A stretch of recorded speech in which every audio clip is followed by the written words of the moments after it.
Hey everybody, it's Chris, and today we are going to look at the first of our subclasses from the new Unearthed Arcana. That is what do they call it? They call it the Apocalyptic subclasses. And the first subclass we are going to look at is the Circle of Preservation Druid. There are 4 subclasses total, so there will be another video on Monday, Wednesday, and Friday next week covering the other 3 subclasses. The one we're going over today is probably the most powerful one. Probably overtuned, I think. But kind of an interesting subclass. So let's take a look. And so it says, safeguard nature and heal the world. Druids of the Circle of Preservation work tirelessly to conserve natural resources and restore places once ruined by greed and exploitation. I kind of wonder, with it restoring places ruined by greed and exploitation, if instead of Circle of Preservation, they should call it like Circle of Reclamation. Just a thought. But I guess it's also preserving. Through a combination of conservation and restorative magic, druids of this order shield and spread life across the land. The most powerful members of this order can return vitality to barren fields, transforming wastelands into thriving wilderness once more. I don't know if they can do that, but we'll take a look.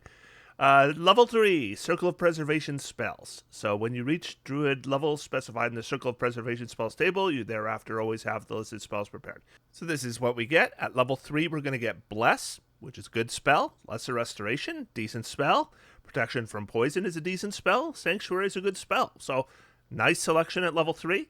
At level 5, we get Beacon of Hope, which is actually pretty good. And Plant Growth, which is also pretty good.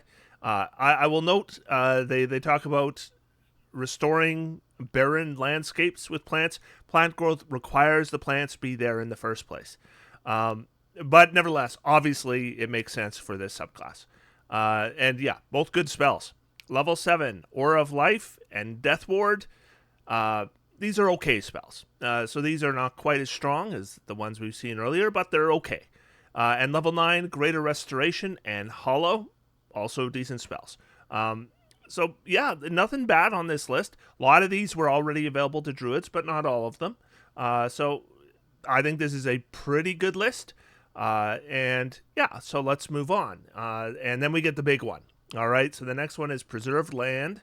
As a bonus action, you can expend a use of your wild shape to fill a 15-foot cube originating from a point on the ground you can see within 120 feet of yourself with revitalizing energy. The effect lasts for 1 minute, or until you have the incapacitated condition, are more than 120 feet away from the cube, or die. Whenever a creature, including you, ends its turn in the cube, you can grant the creature one of the following benefits. Either Bolster, the creature gains temporary hit points equal to a d4 plus your druid level, or Purify, you end one effect on the creature causing it to have the frightened or poison condition.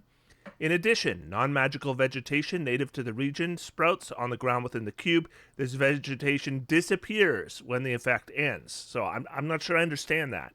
Why wouldn't you have the vegetation continue after the effect ended? Because that's kind of the idea of the subclass.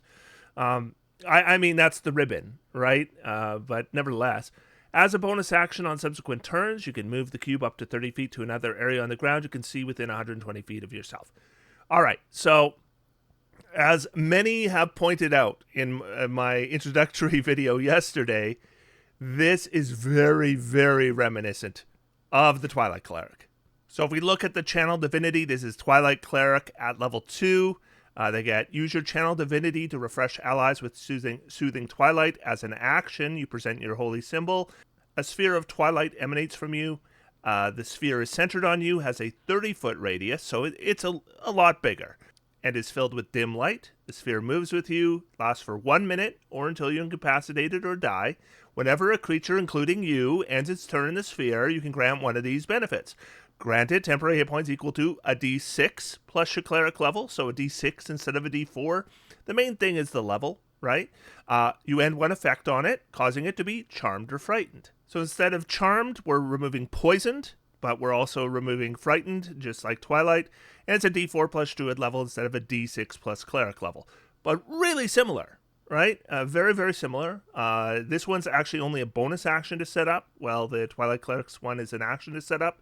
And if you've played a Twilight Cleric or played in a group with a Twilight Cleric, you know that it's a lot of temporary hit points. Like, I get on these subclasses for all giving out temporary hit points. Too many do.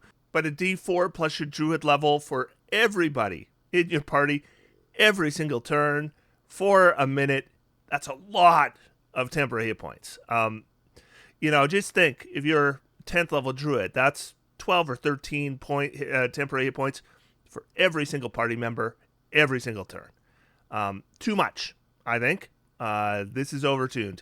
Now, I will point out it is a smaller area, though it is a little bit more flexible in its placement, though you probably want to be in it anyway, right? Because you're going to want to benefit from it as well. But yeah, in my opinion, it's overtuned. Now, I will say Twilight has other problems. It's not just that one feature for Twilight. They get so much stuff by the time they even get this. They already have advantage on initiative. They have a 300-foot dark vision. They can hand that out. It's way beyond the pale. So this may be not quite as bad as Twilight, but Twilight's way, way overtuned. This one, I think they need to bring it down a little bit. I almost wish Bolster was healing instead of temporary hit points too, because, restorative magic, I guess it's protective magic. I guess that's the idea, but there's so much temporary hit points in the game already. But it's powerful, very powerful feature. And that's not all they get at level 3, though this is the main thing. The other thing they get is more of a ribbon. So here's the first part. It says, Student of Preservation. Your studies have improved your understanding of the order and resilience of nature, granting you the following benefits. Frugal casting. When you cast a Druid spell, you can cast it without material components. And then it says, except material components that are consumed by the spell or have a cost specified in the spell. So that's basically everything that you would be casting. Now, this is just Druid spells, right? So this would be anything you would be casting with a Druidic focus. So any spell that you could cast with a Druidic focus, you can now cast without the Druidic focus. That's basically what it does. Sounds better than it is. It might be useful if, you have one of those characters where your hands are always full of things and the Druidic focus is hard for you to get to, and your DM is a stickler for what is in each of your hands at any moment. Well, then this will be handy, but for the most part, just a ribbon. Additionally, whenever you cast a Druid spell that requires a material component that is consumed by this spell, there is a 10% chance that the component isn't consumed as part of that casting. And that would be great when it comes up. 10% isn't a very high chance. And then we get tool proficiency. You gain the proficiency with one type of artisan's tools of your choice. Again, ribbon. All right, so the main thing at level 3 is that preserved land. This additional thing is flavorful, but yeah, not all that powerful. Then at level 6, we're going to get improved preservation. Your preserved land becomes more powerful in the following ways. So this is the same feature that's giving all the temporary hit points. Now, fortified protectors. Well inside the cube created by your preserved land, you and your allies gain a bonus to Constitution saving throws equal to your Wisdom modifier, minimum of +1. That's really, really good. That is good for any character, especially for spellcasters, because it, of course, it includes their concentration saving throws, and including you. You're going to be a concentration caster as a druid. So you're going to have your Wisdom modifier as a bonus to your saving throws. Now, this isn't unprecedented. Moon druids have the same thing. Well, they're wild-shaped. So this isn't something we haven't seen anywhere before, but in this case, it's not just for us. It's for anyone else in the cube as well. So it's better than what the Moon druids have. And then we have Reject Desecrators. Whenever the cube created by your preserved land enters an enemy space, and whenever an enemy enters the cube or ends its turn there, that enemy makes a Wisdom saving throw against your spell save DC. On a failed save, the enemy takes 2d10 radiant damage, and its speed is halved until the end of its next turn, as new growth rises to hinder it. On a successful save, the enemy takes half as much damage only, and enemy makes its save only once per turn. Now, I think this is a bad idea. This is a bad idea because Preserved Land is already so good, and it's non-concentration. So now we're having it that it adds all these temporary hit points, and damages our enemies and slows them down. This is almost like a non-concentration Spirit Guardians now, right? Doing radiant damage. It's 2d10 instead of 3d8, but also then the half speed. There's a save against the half speed, but no concentration, and it doesn't need to be next to you. That's a lot on its own. And then you add it on top of everything else, and that's too much. I think they've gone too far here. And I'm not sure that this Reject Desecrators it fits in with the theme of the subclass as well as the other features we've seen. So, yeah, I'm not a big fan here. And Fortified Protectors on its own is pretty good. So, it seems like a lot at level 6. And being that we got what seemed like a lot at level 3, again, I'm thinking this subclass is overtuned. Then at level 10, we get Facilitated Restoration. You can cast Lesser Restoration or Greater Restoration without expending a spell slot or requiring spell components. I will point out Greater Restoration has costly components that are consumed with casting, so being able to cast those without material components is really good. You can use this feature to cast a spell this way a number of times equal to your Wisdom modifier. Level 10 is probably +5, might only be +4, depends on how you built your character. That's going to be 4 or 5. And you regain all expended uses when you finish a long rest. That's good. I mean, Greater Restoration is a 5th level spell slot. So in theory, that's potentially 5 5th level spell slots. But Greater Restoration is circumstantial. It's not like you can just find ways to use Greater Restoration when it doesn't come up. And Lesser Restoration is very circumstantial too. So this might not come up at all. But when it does come up, it's going to be very, very good. So I actually don't have a problem with this, although it sounds like a lot, but because both of these spells are circumstantial, I think it's okay. And Lesser Restoration and Greater Restoration obviously fit with the theme of the subclass.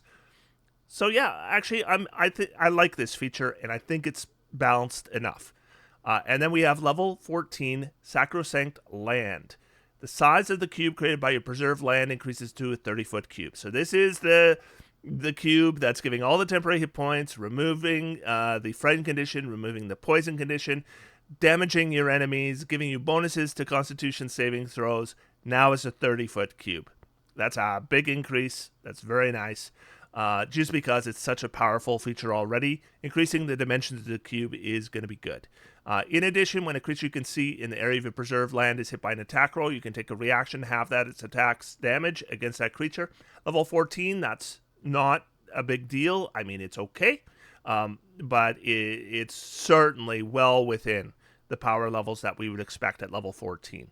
So level 14, if preserved land wasn't overtuned beforehand, I think increasing it to a 30-foot cube would be fine. And the half damage, fine.